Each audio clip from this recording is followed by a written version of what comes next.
Welcome to One Woman Shakespeare. I'm Marni Penning. This is Macbeth. Act 1. Scene 1. An open place.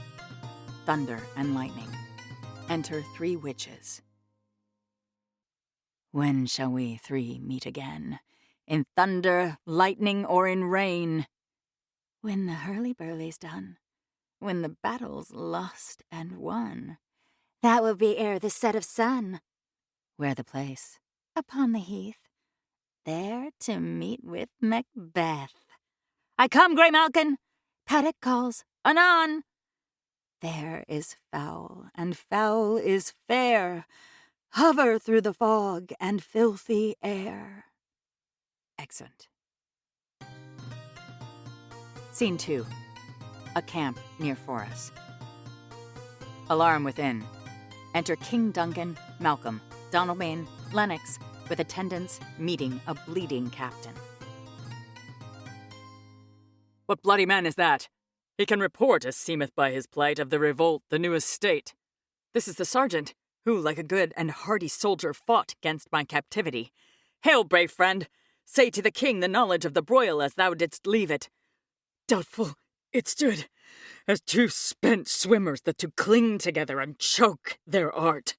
The merciless MacDonald, worthy to be a rebel, for to that the multiplying villainies of nature do swarm upon him. From the western isles of kerns and gallow glasses is supplied, and fortune on his damned quarrel smiling showed like a rebel's whore. But all's too weak for brave Macbeth. Well, he deserves that name. Disdaining fortune, with his brandished steel, which smoked with bloody execution, like valor's minion, carved out his passage till he faced the slave, which ne'er shook hands nor bade farewell to him, till he unseamed him from the nave to the chops, and fixed his head upon our battlements.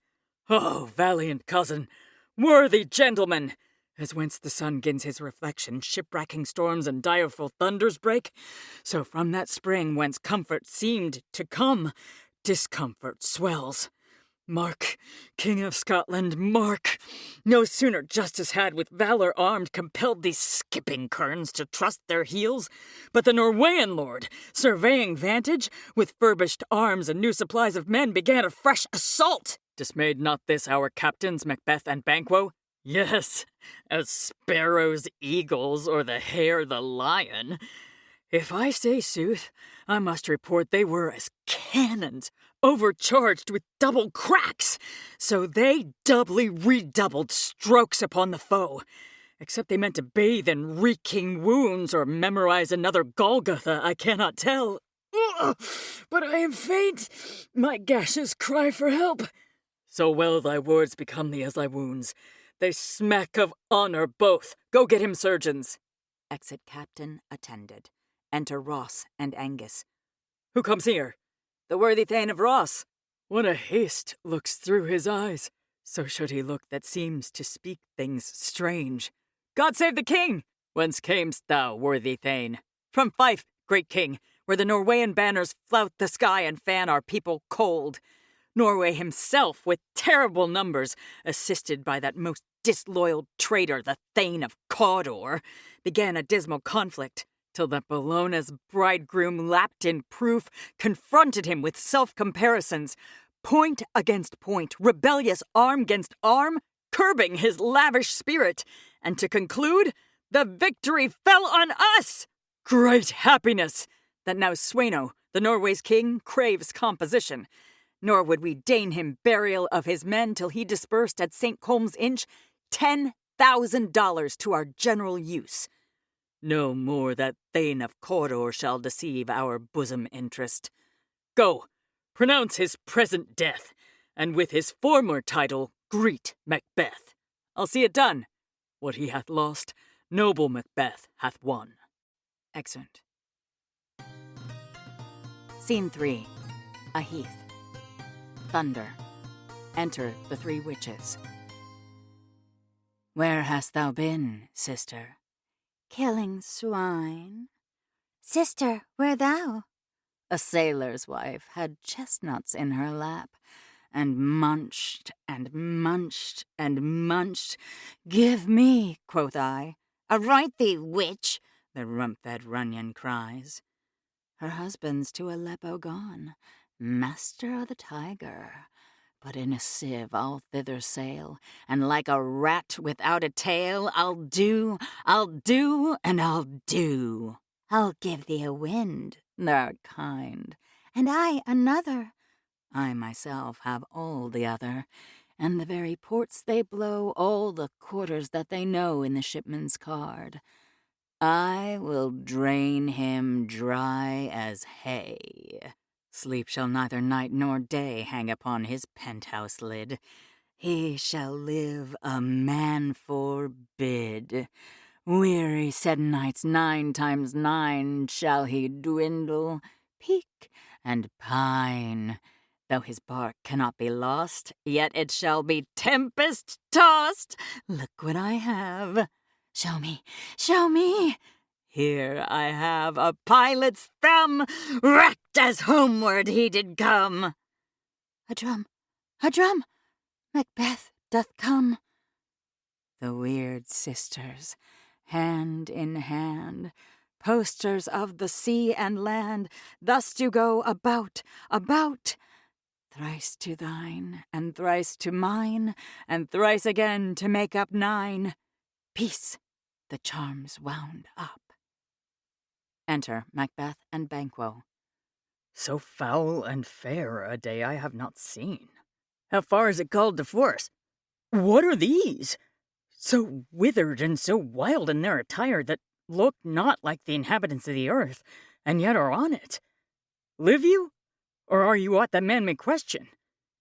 You seem to understand me, by each at once her choppy finger laying upon her skinny lips. You should be women, and yet your beards forbid me to interpret that you are so. Speak, if you can. What are you? All hail, Macbeth. Hail to thee, Thane of Glamis. All hail, Macbeth. Hail to thee, Thane of Cawdor. All hail, Macbeth, that shalt be king hereafter. Good sir, why do you start and seem to fear things that do sound so fair? In the name of truth, are ye fantastical, or that indeed which outwardly ye show? My noble partner you greet with present grace and great prediction, of noble having and of royal hope that he seems rapt withal. To me you speak not. If you can look into the seeds of time and say which grain will grow and which will not, speak then to me, who neither beg nor fear your favors nor your hate. Hail, hail, hail. Lesser than Macbeth, and greater, not so happy, yet much happier. Thou shalt get kings, though thou be none. So all hail, Macbeth and Banquo. Banquo and Macbeth, all hail. Stay, you imperfect speakers. Tell me more. By Sinel's death I know I am Thane of Glamis, but how of Cawdor? The Thane of Cawdor lives a prosperous gentleman, and to be king stands not within the prospect of belief no more than to be Cawdor. Say from whence you owe this strange intelligence, or why upon this blasted heath you stop our way with such prophetic greeting. Speak, I charge you! The witches vanish. The earth hath bubbles as the water has, and these are of them. Whither are they vanished?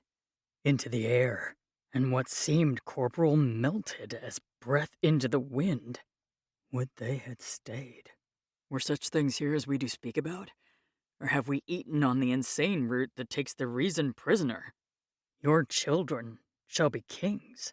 You shall be king, and Thane of Cawdor too, when it not so. To the self-same tune and words. Who is here? Enter Ross and Angus. The king hath happily received, Macbeth, the news of thy success, and when he reads thy personal venture in the rebels' fight, his wonders and his praises do contend which should be thine or his. Silenced with that, and viewing o'er the rest of the self-same day, he finds thee in the stout Norwegian ranks, nothing afeard of what thyself didst make.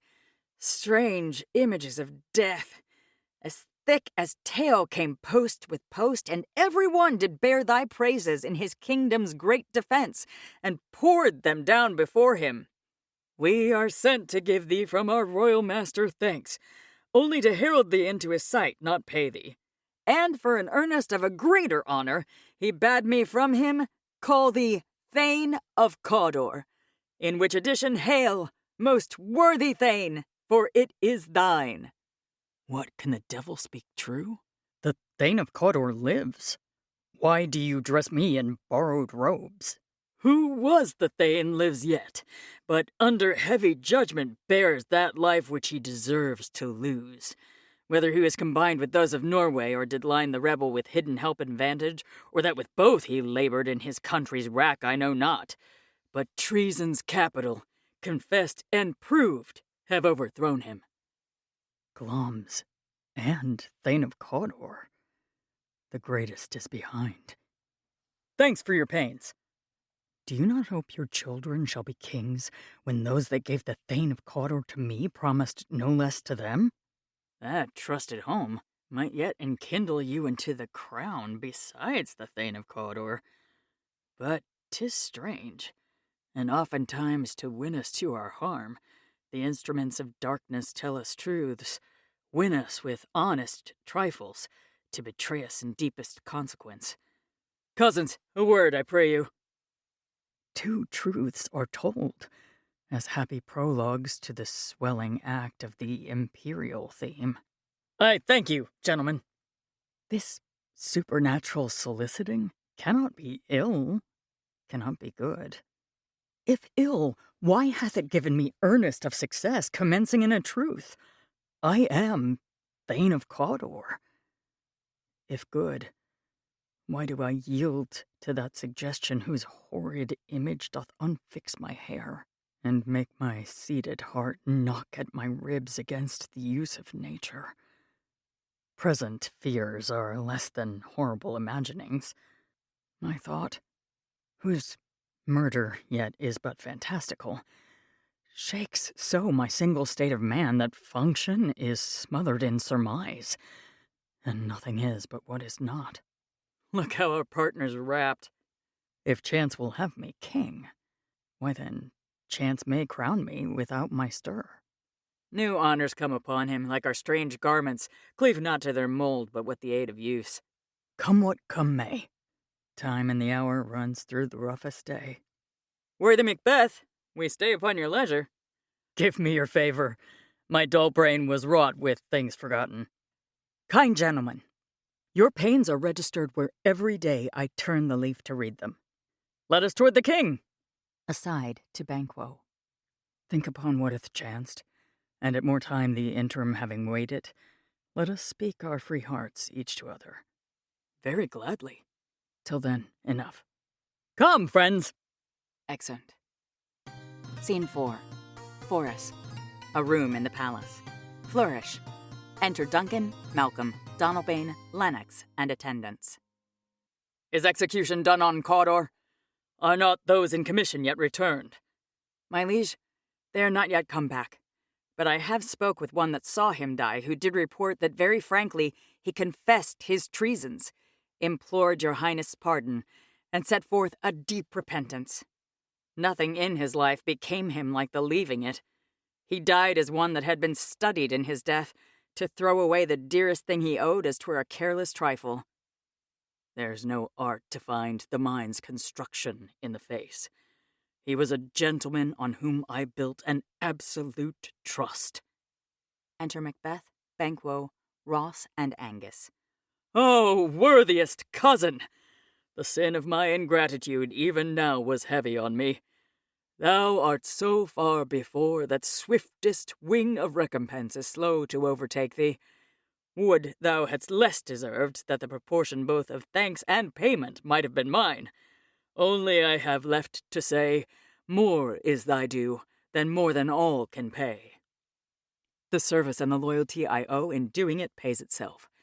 Your highness' part is to receive our duties, and our duties are to your throne and state children and servants, which do but what they should by doing everything safe toward your love and honor. Welcome hither. I have begun to plant thee, and will labor to make thee full of growing.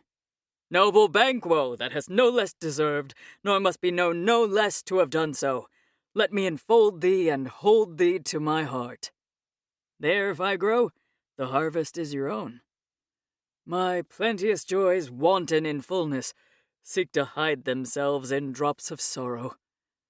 Sons, kinsmen, thanes, and you whose places are the nearest, know, we will establish our estate upon our eldest, Malcolm, whom we name hereafter the Prince of Cumberland, which honor must, not unaccompanied, invest him only, but signs of nobleness, like stars, shall shine on all deservers. From hence to Inverness, and bind us further to you. The rest is labor, which is not used for you. I'll be myself the harbinger, and make joyful the hearing of my wife with your approach. So humbly take my leave. My worthy Cawdor. The Prince of Cumberland. That is a step on which I must fall down, or else o'erleap, for in my way it lies. Stars, hide your fires. Let not light see my black and deep desires. The eye wink at the hand, yet let that be which the eye fears when it is done to see. Exit Macbeth. True, worthy Banquo, he is full so valiant, and in his commendations I am fed. It is a banquet to me. Let's after him whose care is gone before to bid us welcome. It is a peerless kinsman. Flourish. Exeunt. Scene 5. Inverness. A room in Macbeth's castle. Enter Lady Macbeth, reading a letter. They met me in the day of success, and I have learned by the perfect report they have more in them than mortal knowledge. When I burned in desire to question them further, they made themselves air, into which they vanished. Whilst I stood wrapped in the wonder of it, came missives from the king, who all hailed me Thane of Cawdor, by which title before these weird sisters saluted me, and referred me to the coming on of time with Hail, King that shalt be. This have I thought good to deliver thee, my dearest partner of greatness, that thou mightst not lose the dues of rejoicing by being ignorant of what greatness is promised thee. Lay it to thy heart, and farewell. Glamis thou art, and Cawdor, and shalt be what thou art promised. Yet do I fear thy nature. It is too full of the milk of human kindness to catch the nearest way. Thou wouldst be great, art not without ambition, but without the illness should attend it.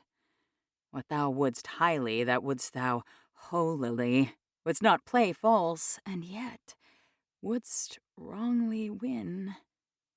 Thou'dst have, great Glamis, that which cries, thus thou must do, if thou have it, and that which rather thou dost fear to do than wishest should be undone. Hie thee hither, that I may pour my spirits in thine ear, and chastise with the valor of my tongue all that impedes thee from the golden round, which fate and metaphysical aid doth seem to have thee crowned withal. Enter a messenger. What is your tidings? The king comes here tonight. Thou'rt mad to say it. Is not thy master with him? Who, wert so, would have informed for preparation? So please you, it is true. Our Thane is coming. One of my fellows had the speed of him, who, almost dead for breath, had scarcely more than would make up his message. Give him tending. He brings great news. Exit messenger. The raven himself is hoarse, that croaks the fatal entrance of Duncan under my battlements. Come, you spirits that tend on mortal thoughts, unsex me here, and fill me from the crown to the toe top full of direst cruelty. Make thick my blood. Stop up the access and passage to remorse, that no compunctious visitings of nature shake my fell purpose, nor keep peace between the effect and it. Come to my woman's breasts, and take my milk for gall, you murdering ministers, wherever in your sightless substances you wait on nature's mischief. Come, thick night, and pall thee in the dunnest smoke of hell, that my keen knife see not the wound it makes, nor heaven peep through the blanket of the dark to cry, Hold, hold. Enter Macbeth. Great Glamis, worthy Cawdor, greater than both by the all-hail hereafter. Thy letters have transported me beyond this ignorant present, and I feel now the future in the instant. My dearest love, Duncan comes here tonight. And when goes hence? Tomorrow, as he purposes. Oh, never shall sun that morrow see. Your face, my Thane, is as a book, where men may read strange matters. To beguile the time, look like the time. Bear welcome in your eye, your hand, your tongue. Look like the innocent flower, but be the serpent under it. He that's coming must be provided for, and you shall put this night's great business into my dispatch, which shall to all our nights and days to come give solely sovereign sway and masterdom. We will speak further. Only look up clear. To alter favor ever is to fear. Leave all the rest to me. Exeunt. Scene 6. The same. Before the castle. Oh, boys. Servants of Macbeth attending. Enter Duncan, Malcolm, Donalbain, Banquo, Lennox, Macduff, Ross, Angus, and attendants. This castle hath a pleasant seat. The air nimbly and sweetly recommends itself unto our gentle senses. This guest of summer, the temple-haunting martlet, does approve by his loved mansionry that the heaven's breath smells wooingly here. No jetty, frieze, buttress, nor coign of vantage, but this bird hath made his pendant bed and procreant cradle. Where they most breed and haunt, I have observed, the air is delicate. Enter Lady Macbeth. See our honored hostess. The love that follows us sometime is our trouble, which still we thank as love. Herein I teach you how you shall bid God ild us for your pains, and thank us for your trouble. All our service in every point twice done and then done double were poor and single business to contend against those honors deep and broad wherewith your majesty loads our house. For those of old and the late dignities heaped up to them, we rest your hermits. Where's the Thane of Cawdor? We coursed him at the heels and had a purpose to be his purveyor, but he rides well, and his great love, sharp as his spur, hath holp him to his home before us. Fair and noble hostess, we are your guest tonight. Your servants ever have theirs, themselves, and what is theirs in compt, to make their audit at your highness' pleasure, still to return your own. Give me your hand. Conduct me to mine host. We love him highly, and shall continue our graces towards him. By your leave, hostess. Exeunt. Scene 7. The same. A lobby in the castle. O boys and torches. Enter and pass over a sewer and divers servants, with dishes and service. Then enter Macbeth. If it were done, when 'tis done, then 'twere well it were done quickly. If the assassination could trammel up the consequence, and catch with his surcease success, that but this blow might be the be-all and the end-all here. But here, upon this bank and shoal of time, we'd jump the life to come. But in these cases, we still have judgment here. That we but teach bloody instructions, which, being taught, return to plague the inventor. This even-handed justice commends the ingredients of our poisoned chalice to our own lips. He's here in double trust. First, as I am his kinsman and his subject, strong both against the deed, then as his host, who should against his murderer shut the door, not bear the knife myself. Besides, this Duncan hath borne his faculties so meek, hath been so clear in his great office, that his virtues will plead like angels, trumpet-tongued against the deep damnation of his taking off, and pity, like a naked newborn babe striding the blast, or heaven's cherubim horsed upon the sightless couriers of the air, shall blow the horrid deed in every eye, that tears shall drown the wind. I have no spur to prick the sides of my intent, but only vaulting ambition, which o'erleaps itself and falls on the other. Enter Lady Macbeth. How now? What news? He has almost supped. Why have you left the chamber? Hath he asked for me? Know you not he has? We will proceed no further in this business.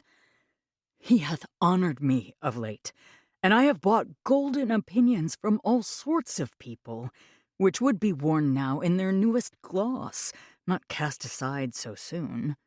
Was the hope drunk, wherein you dressed yourself? Hath it slept since? And wakes it now to look so green and pale at what it did so freely? From this time such I account thy love. Art thou afeard to be the same in thine own act and valour as thou art in desire? Wouldst thou have that which thou esteem'st the ornament of life, and live a coward in thine own esteem, letting I dare not wait upon I would, like the poor cat in the adage? Prithee, peace! I dare do all that may become a man. Who dares do more is none. What beast was it, then, that made you break this enterprise to me? When you durst do it, then you were a man. And to be more than what you were, you would be so much more the man. Nor time nor place did then adhere, and yet you would make both. They have made themselves, and that their fitness now does unmake you. I have given suck, and know how tender 'tis to love the babe that milks me. I would, while it was smiling in my face, have plucked my nipple from his boneless gums and dashed the brains out, and I so sworn as you have done to this. If we should fail, we fail. But screw your courage to the sticking place, and we'll not fail. When Duncan is asleep, whereto the rather shall his day's hard journey soundly invite him, his two chamberlains will I with wine and wassail so convince that memory, the warder of the brain, shall be a fume, and the receipt of reason a limbeck only. When in swinish sleep their drenched natures lie as in a death, what cannot you and I perform upon the unguarded Duncan? What not put upon his spongy officers, who shall bear the guilt of our great quell? bring forth men-children only, for thy undaunted mettle should compose nothing but males. Will it not be received when we have marked with blood those sleepy two of his own chamber, and used their very daggers, that they have done it? Who dares receive it other, as we shall make our griefs and clamour roar upon his death? I am settled, and bend up each corporal agent to this terrible feat. Away, and mock the time with fairest show. False face must hide what the false heart doth know. Excellent. To be continued on the next episode of One Woman Shakespeare. This has been One Woman Shakespeare. Created and performed by Marni Penning. Engineering by John Deddy. One Woman Shakespeare is a co-production of Marni Penning Narration LLC and Deddy Studios. For more information, go to onewomanshakespeare.com.